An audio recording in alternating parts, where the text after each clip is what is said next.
manoir de Maupertuis. À l'origine, c'est un manoir du XVe siècle, mais au fil des siècles, c'est devenu une demeure classique et harmonieuse. Propriété d'un capitaine du château de Sablé pendant les guerres de religion, le domaine est entre les mains de notables locaux à partir de 1680. C'est Mathias Herr qui, vers le milieu du XVIIIe siècle, transformera le vieux manoir originel en cette élégante demeure bourgeoise. De grandes fenêtres permettent l'entrée de la lumière zénitale dans les enfilades de pièces. Pour le confort, de superbes cheminées en marbre noir équipent les pièces principales, ou par contre, d'autres cheminées en tuffeau mouluré et sculpté. Dans le salon, 2 dessus de porte peints vers la moitié du XVIIIe témoignent de la vie simple du propriétaire.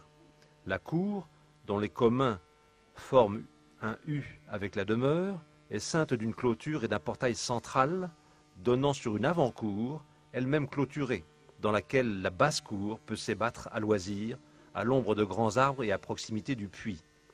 En 1780, le domaine est acheté par des marchands fermiers qui forment une nouvelle élite rurale et accèdent à la notoriété locale. Par alliances successives, avec des notables des environs, les propriétaires devinrent des bourgeois ruraux. Maupertuis est toujours une exploitation agricole dont les propriétaires, dynamiques et entreprenants, ont entièrement restauré le domaine, qui n'est pas figé, mais au contraire une grande et belle demeure, où il fait bon vivre en famille, avec les goûts d'élégance raffinés de ses occupants, qui ne cessent d'améliorer la qualité de son intérieur, comme l'apparence extérieure, dans le souci d'authenticité qui les caractérise. Bonjour. Bonjour madame, merci de nous recevoir à Maupertuis. Ben, vous êtes bienvenue. Alors sur le territoire de Auvers-le-Hamon, Oui. qui veut dire que nous sommes en hauteur, Oui.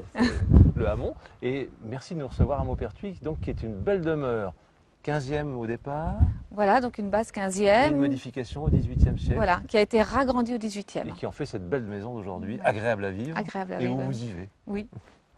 Alors on va peut-être pouvoir commencer par la partie 15e. Si vous voulez. Et on verra d'ailleurs que tous les éléments constitutifs du manoir de l'époque, y compris la tour d'escalier extérieure, se retrouvent sur la façade est ici du manoir et de la propriété. Alors nous allons vous suivre pour cette visite. D'accord. Alors Voilà. nous voici dans le manoir du 15e d'origine. Voilà, donc là on arrive dans la partie 15e. Donc c'était la partie, une pièce de 40 mètres carrés qui a été divisée au 18e. Quand le manoir a été transformé en fait en, Voilà, par en maison Mathias du 18e, Mathias Hersé, ce mur a été créé à cette époque-là. voilà, avec l'encadrement de portes. Les portes qui sont restées d'origine. Voilà, on a de la chance d'avoir toutes les portes Ah oui, ça, d'origine. c'est fantastique, avec un beau chêne teinté. Voilà, alors.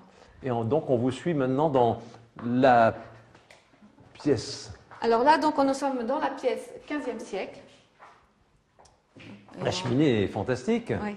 Je dois y passer presque debout. Et alors, Voilà. là, Et alors, on a oui, un petit four à pâtisserie, en fait. ceci est Voilà. le four à pâtisserie.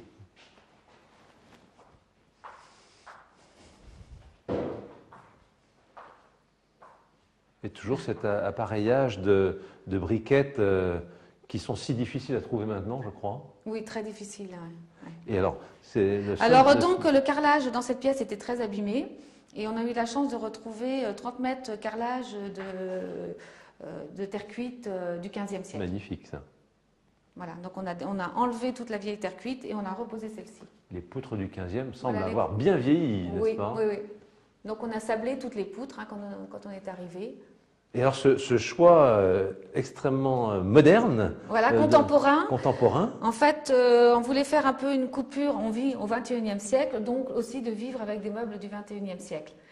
Et c'est une amie, Agnès Yamakado, qui a une fabrique de meubles contemporains à Trélazé. d'où Et voilà, dont l'ardoise. le plateau en ardoise Donc le plateau en ardoise. de Trélazé. Voilà.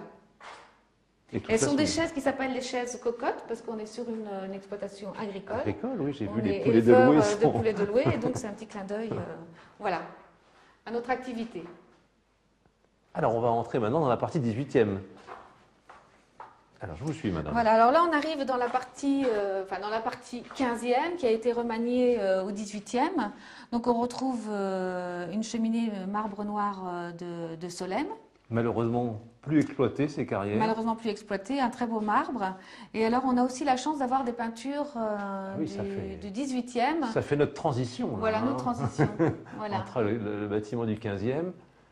Alors, qui Maupertuis vue ouest, façade principale. Voilà, de face. Et on voit la vie locale à l'époque, hein, parce qu'on voit une fermière qui est en train de tuer une volaille. Et les communs sont toujours présents. Alors, les également. communs sont toujours présents. Ils ont été un petit peu remaniés.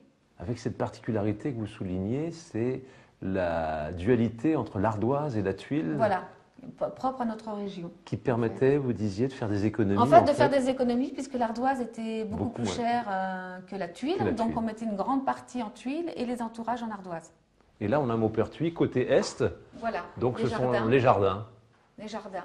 Et on retrouve bien la tour qui comprend l'escalier, la partie 15e. Voilà, la tour 15e, et on voit et donc, personne travaillait dans le jardin. Cette poutre au-dessus de notre tête a 500 ans. Voilà, à 500 ans. Elle a Quand bien on pense au vieilli, petit chêne qui a été planté, oui, ça remonte à très loin. Et donc là, on va rentrer à la partie 18e. Alors, on rentre dans la partie 18e. Alors, on aperçoit ici, sur ce tonneau, la qualité de vie qui prévaut au XVIIIe siècle et qui a sans doute engagé le propriétaire à faire les travaux de modification de Maupertuis pour en faire cette belle demeure avec des grandes ouvertures. Des grandes ouvertures, beaucoup de lumière, le siècle des lumières. Hein, absolument. Une vie plus confortable. Et on retrouve là encore une cheminée en marbre noir de Solesmes. Oui. Oui. La carrière étant juste de l'autre côté de la rivière par rapport à l'abbaye, en quelque sorte. Voilà, c'est ça. Carrière dont on a cessé l'exploitation il y a un siècle à peu près, je crois. Il y a un très beau carrelage, parfaitement d'époque également. Voilà, alors ce qui est assez surprenant ici, c'est qu'on a du carrelage de la terre cuite, des grandes dalles de terre cuite, et ce qui est assez rare dans la région. Mais on retrouve quelques maisons sur Auvers avec ce grand carrelage. Alors est-ce qu'il y avait une fabrique dans la région qui ont fabriqué des grandes dalles, parce que c'est plutôt dans le sud de la France, on retrouve des grands carrelages. Et par ici, dans notre région, c'est plutôt des carrelages. Ce qu'on a vu dans le séjour tout à l'heure, du 10-10. 10-10 ou même un peu plus grand, 18e. Ah oui, d'accord. Voilà. On va prendre l'escalier en colimaçon du 15e. Voilà. La tour extérieurement est carrée, je crois. Oui, la tour est carrée. C'est ça. Oui. Avec toujours cette superbe. Et qui se termine en bois. Marchement en bois, voilà. Alors nous sommes dans le couloir qui dessert le premier étage. Voilà. Alors, et c'est l'endroit où on voit clairement la transition entre le 15e, et le 18e, oui. Avec cette énorme poutre qui était la poutre de référence à l'époque. Et le mur de refend se trouve en dessous et exactement transversalement. Voilà, transversalement. Et donc c'est un grand couloir 18e. Alors, on va retourner dans la partie 15e pour voir cette trappe à chaleur. Voilà, cette trappe à chaleur. Une superbe. Alors, toujours partie 15e. Toujours partie 15e. Vous disiez que c'était la plus belle poutre de la maison. Oui, la plus belle poutre de la maison. Elle est magnifique, effectivement. 15e, oui. On imagine le poids à l'époque pour monter cela ici.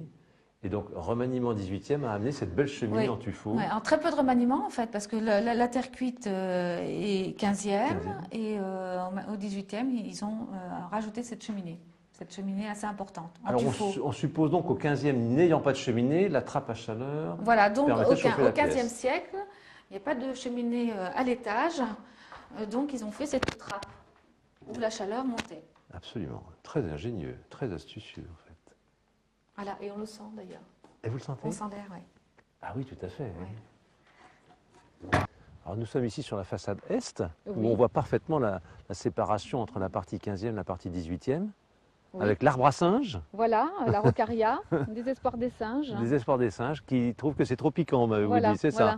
Bon, on n'a pas de singes, donc. Par contre, la partie arrière est vraiment symbolique du 15e, avec cette tour carrée qui abrite encore une fois l'escalier que nous avons grimpé tout à l'heure.